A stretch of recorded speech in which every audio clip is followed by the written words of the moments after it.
नमस्कार, मैं अंजना और आप देख रहे हैं सावला न्यूज।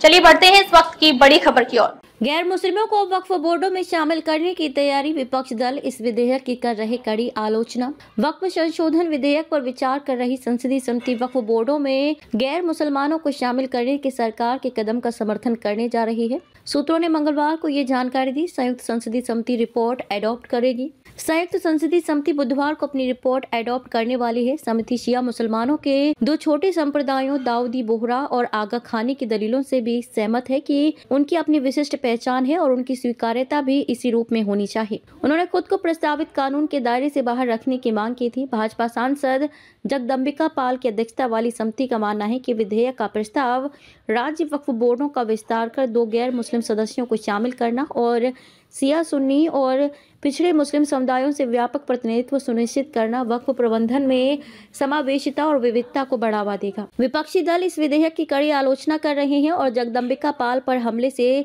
तय सिफारिशों को मनमाने ढंग से मानने और विपक्षी सांसदों की आवाज दबाने का आरोप लगा रहे हैं। डीएमके सांसद ए राजा आरोप लगा चुके हैं कि समिति एक मजाक बन गई है। आज होने वाली बैठक से पहले मसौदा रिपोर्ट सदस्यों को सौंपी गई। वक्फ संशोधन विधेयक 2024 पर मसौदा रिपोर्ट बुधवार को होने वाली संयुक्त संसदीय समिति की बैठक से पहले समिति के सभी सदस्यों को भेज दी गई है।